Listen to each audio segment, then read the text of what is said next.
Zero Malabar സഭയുടെ 32ാമത് മെത്രാൻ സിനഡിന്റെ ഒരു പ്രത്യേക സമ്മേളനം 2024 ജൂൺ 14 വെള്ളിയാഴ്ച വൈകിട്ട് 5 മുതൽ 7 വരെ ഓൺലൈനിൽ ചേരുന്നു.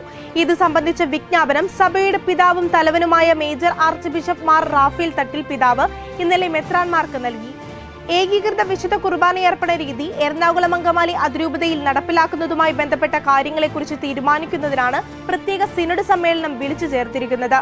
മറ്റു വിഷയങ്ങളൊന്നും ഈ സമ്മേളനത്തിൽ ചർച്ച ചെയ്യുന്നതല്ലെന്ന് മേജർ ആർച്ച് ബിഷപ്പ് നൽകിയ വിജ്ഞാപനത്തിൽ അറിയിച്ചു. വിവിധ മതവിശ്വാസികൾക്കിടയിൽ ഐക്യം വളർത്തുന്നതിനുള്ള പ്രസ്ഥാനത്തിന്റെ സമർപ്പണത്തെ എടുത്തുകാണിച്ചുകൊണ്ട് ഫൊക്കോളർ പ്രസ്ഥാനം സംഘടിപ്പിച്ച അന്തർമത സമ്മേളനത്തിൽ പങ്കെടുത്തവരുമായി ഫ്രാൻസിസ് പാപ്പ വത്തിക്കാനിൽ ജൂൺ 3-ാം തീയതി കൂടിക്കാഴ്ച നടത്തുകയും അവർക്ക് സന്ദേശം നൽകുകയും ചെയ്തു.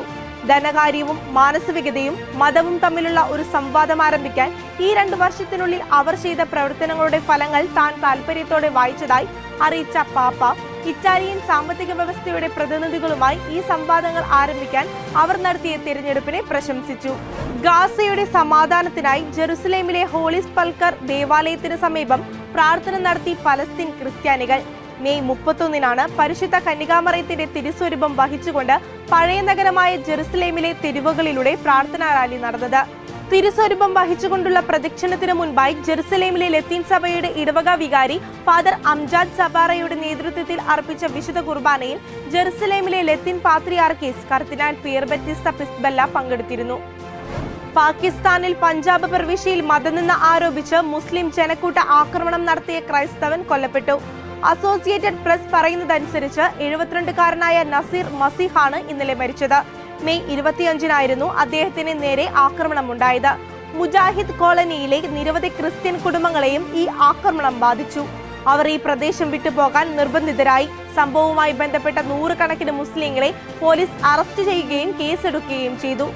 ജില്ലാ പോലീസ് ഓഫീസർ അസദ് ഇജാസ് മൽഹി പറയുന്നതനുസരിച്ച് നസീർ മസീഹിനെ കനത്ത സുരക്ഷയിൽ സംസ്കരിച്ചു. ആക്രമണത്തിന് ശേഷം ക്രിസ്ത്യൻ പട്ടണങ്ങൾക്കും പള്ളികൾക്കും ചുറ്റും പോലീസ് സാന്നിധ്യം വർദ്ധിപ്പിച്ചിട്ടുണ്ട്. ജൂലൈ 1-ന് ഫ്രാൻസിസ് മാർപ്പാപ്പ വാഴ്ത്തപ്പെട്ട കാർലോ അക്യൂത്തിസിനെ വിശുദ്ധനായി പ്രഖ്യാപിക്കുന്ന തീയതി അറിയിക്കും. വത്തിക്കാൻ കോൺസിസ്റ്ററി ഹാളിൽ രാവിലെ 9 മണിക്ക് സാധാരണ പൊതുയോഗം നടക്കുമെന്ന് പത്രക്കുറിപ്പിൽ പറയുന്നു.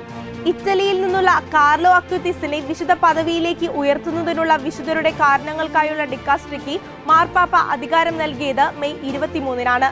വിശുദ്ധ പദവിയിലേക്ക് ഉയർത്തപ്പെടുന്ന മറ്റുള്ളവർ കൺസോളം മിഷണറിമാരുടെ സ്ഥാപകനായ ജ്യൂസപ്പെ അലമനോയാണ്. 1990-ൽ ജോൺ പോൾ 2 വാഴ്ത്തപ്പെട്ടവനായി പ്രഖ്യാപിച്ച വ്യക്തിയാണ് ഇദ്ദേഹം.